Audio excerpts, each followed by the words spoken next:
RBI ने विदेशी निवेश बढ़ाने और भारत की बैंकिंग प्रणाली को मजबूत करने के लिए बैंक मालिकाना नियमों में बदलाव करने की योजना बना रही है, जिससे विदेशी निवेशकों को भारत के बैंकों में ज्यादा हिस्सेदारी लेने का मौका मिल सके। प्रवीण सर, इस खबर के पीछे कहीं यस बैंक और आईडीबीआई बैंक वाली बात तो नहीं है?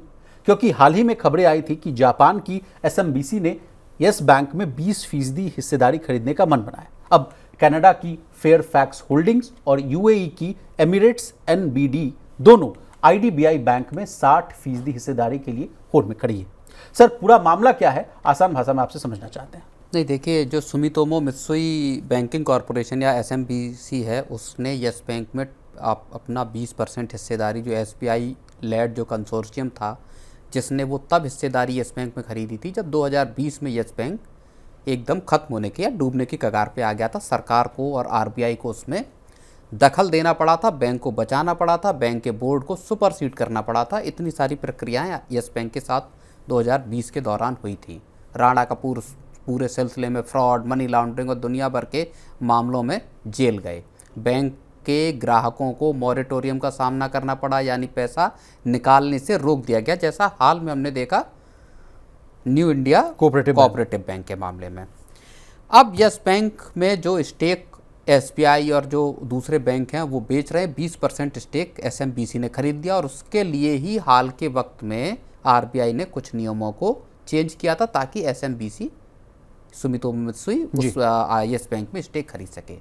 अब कहानी ये निकल के आ रही है और ऐसा जो रिपोर्ट्स हैं उसमें ये कहा जा रहा है कि जो सुमितोमो मित्सुई है वो 34% तक अपना स्टेक बढ़ा के करना चाहती है, यानी जो बकाया बैंकों का, एसबीआई और दूसरे बैंकों का जो स्टेक है यस बैंक में, उसको खरीदना चाहती है। अब इसके जरिए बैंक में आपका एसएमबीसी का कंट्रोलिंग स्टेक हो सकता है 34%, यानी आप बोर्ड में शामिल होंगे और आपका स्टेक होगा जी। आरबीआई क्या अब कंट्रोलिंग स्टेक देने के लिए या 50% से ऊपर स्टेक अगर कोई बैंक ले लेता है, विदेशी कोई फाइनेंशियल संस्थान, तो उसके लिए आपको परमिशन लेनी पड़ेगी, आपको बैंकिंग के जो रेगुलेशंस हैं, नियम हैं, उसमें चेंज करना पड़ेगा जी। और अब जो खबर आ रही है वो ये आ रही है कि आरबीआई इस तरह के बदलाव करने के लिए विचार कर रहा है, जिसमें कि एक तो यस बैंक का मामला है, दूसरा आईडीबीआई बैंक का मामला है। इसके लिए आरबीआई नियमों में बदलाव कर सकता है जी। तीसरी इसमें जो एक बड़ी बात यह है वो ये है कि आरबीआई जो रेगुलेटेड फाइनेंशियल एंटिटीज़ हैं, इकाइयां हैं, उनको केस टू केस बेसिस पर इसकी इजाज़त दे सकता है। सर, ये मामला मुझे नहीं समझ में आया। केस टू केस बेसिस पर मतलब? केस टू केस बेसिस का मतलब ये हुआ कि मान लीजिए यस बैंक में सुमितोमो बैंकिंग जो कॉरपोरेशन लेना चाहता है। अब सुमितोमो और यस बैंक के पूरे मामले को सेपरेटली देखा जाएगा।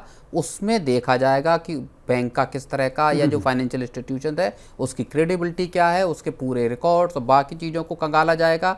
उस पूरे मामले की अलग से पड़ताल की जाएगी और उस हिसाब से फैसला होगा। दूसरा कोई मामला आएगा, उसकी उस केस के हिसाब से पड़ताल की जाएगी। सारे केसेस अलग अलग रहेंगे और एक एक केस को उसके हिसाब से इजाज़त दी जाएगी या नहीं इजाज़त दी जाएगी। लेकिन मोटे तौर पर जो मामला है वो भारत के बैंकिंग सेक्टर के अब खुलने का मामला है। जिस तरह का इंश्योरेंस सेक्टर हो, डिफेंस सेक्टर हो, अलग अलग सेक्टर या स्पेस सेक्टर हो उसको, और न्यूक्लियर सेक्टर हो, इसको जिस तरह से सरकार खोलने का मन बना रही है, बहुत सारे सेक्टर्स में 100% की एफडीआई को इजाज़त दी गई है। ऐसा बैंकिंग सेक्टर में होते हुए हम जल्द ही देख सकते हैं अगर आरबीआई इस तरह के नियमों में बदलाव की इजाज़त देता है। सर, इसी के साथ मेरा एक प्रश्न है कि विदेशी बैंक जो हैं वो भारत में इतना इंटरेस्ट क्यों दिखा रहे हैं, क्यों रुचि दिखा रहे हैं? ये पहला सवाल जो है मन में आ रहा है। इसमें तो सीधी बात यह है कि भारत का जो बैंकिंग सेक्टर है वो सीधे तौर पर इकोनॉमी के साथ जुड़ा हुआ है। एक बात, हाल के वक्त में अगर आप देखेंगे तो बैंकिंग सेक्टर के एनपीएस बैंकिंग और ख़ास तौर पर अगर हम सरकारी बैंकों को देखें तो उनका एक बड़ा टर्न अराउंड पिछले 2014, 15, 16 के पीरियड से और अब के बैंकिंग सेक्टर को अगर आप कंपेयर करेंगे, तुलना करेंगे, तो भारत का बैंकिंग सेक्टर, बैंक्स बहुत रोबस्ट होके उभर कर सामने आए हैं जी। चाहे कैपिटल रिक्वायरमेंट्स के मामले हों, चाहे एनपीएस हों, सारी जगहों पर हम एक बड़ा सुधार देखते हैं। और ख़ास तौर पर ये बात नज़र आएगी आपको सरकारी बैंकों को लेके, जिसको लेके सरकार ने बार बार अपनी पीठ ठोकी है कि हमने किस तरह से पूरा का पूरा जो बैंकिंग सेक्टर है उसको रिवाइव कर दिया है देश में। और ये मोदी सरकार की एक बड़ी उपलब्धि के तौर पे भी सर गिना जाता है। एक खबर मेरे माइंड में अभी जस्ट आ रही है सर, कि जो अभी आरबीआई ने जो 2 लाख करोड़ के अधिक का पैसा जो है डिविडेंड के रूप में दिया, उसके बाद खबरें आई कि पीएसयूज यानी पब्लिक सेक्टर जो बैंक्स हैं, पीएसवीज की बात कर रहा हूं मैं, वो भी 22,000 करोड़ के आसपास या 80,000 करोड़ के आसपास का डिविडेंड देती हुई नजर आएंगी। ये वाला भी मामला इसमें जोड़ कर देखा जाए, क्योंकि आपकी जो फाइनेंशियल हेल्थ अच्छी है तभी तो आप इतना पैसा लौटा के दे पा रहे हैं सरकार को।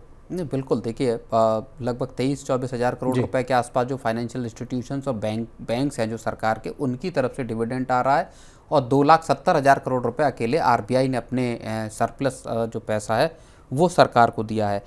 अब सीधी बात यही है कि बैंकों की जो आर्थिक स्थिति है या बैंकों की जो सेहत है वो इस वक्त देश में, सरकारी की खासतौर पर अगर हम बात करें तो अच्छी खासी मजबूत हुई है। अगर आप एसबीआई को ही देख लेंगे तो लगभग 20,000 करोड़ रुपए का क्वार्टरली प्रॉफिट एसबीआई का हमको दिखाई देता है। तो बैंक मजबूत स्थिति में है। अब आरबीआई क्या बैंकिंग सेक्टर का एक्सपेंशन चाहता है? क्या चाहता है कि दुनिया भर की पूंजी बैंकिंग सेक्टर में आए और यहाँ के बैंकों में स्टेक ले? ये क्या आरबीआई चाहता है? और ख़ासतौर पर जैसे आईडीबीआई बैंक का मामला है, जिसमें कि जिसके स्टेक सेल की बात सरकार लगातार कर रही है, क्या दूसरे सरकारी बैंकों में और स्टेक सेल सरकार कर सकती है? ये मसला है। और इसमें आरबीआई के जो रूल्स हैं, क्योंकि भारत का जो बैंकिंग सेक्टर है, देखिए वो दुनिया के सबसे सख्त बैंकिंग सेक्टर के रेगुलेशंस पे भारत के बैंक आते हैं। और लगातार आप देखेंगे आरबीआई पिछले, आप समझे, दशकों से इस तरह की एक पॉलिसी पे है जहाँ पे कि बैंकों के नियम सबसे ज़्यादा सख्त हैं। और इस बात को आप जोड़ के अगर देखेंगे 2004, 5, 6 से लेके 12, 14 तक एक लंबी बहस हमने तब देखी जब आरबीआई के सामने ये सवाल था और सरकारों के सामने ये सवाल था कि क्या जो बड़े कॉरपोरेट घराने हैं उनको बैंकिंग सेक्टर में आने की इजाज़त दी जाए? क्या अंबानी, अडानी, टाटा जैसे कॉरपोरेट हाउसेस को बैंकिंग सेक्टर में आने की इजाज़त नहीं मिलनी चाहिए?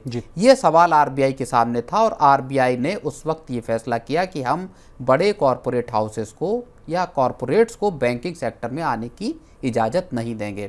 और इसी वजह से आप देखेंगे कि कोई भी इस तरह के कॉरपोरेट हाउसेस बैंकिंग सेक्टर में नहीं है। लेकिन अब अगर आप विदेशी फाइनेंशियल एंटिटीज़ को इजाज़त दे रहे हैं तो क्या आने वाले वक्त में कुछ और प्राइवेट बैंकों को भी परमिशन मिल सकती है? जी। क्या कल को जिनके बैंकिंग लाइसेंस पेंडिंग है उनको मिल सकती है कि नहीं?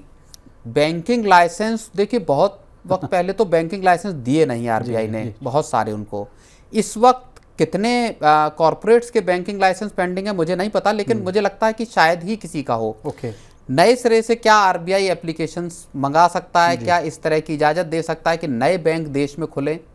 क्या नए बड़े जो कॉरपोरेट हाउसेस हैं, मान लीजिए टाटा है या अंबानी है या अडानी है, क्या इनको इजाज़त मिल सकती है? एक चीज़। दूसरी चीज़, इसके साथ जुड़े हुए खतरे क्या हैं?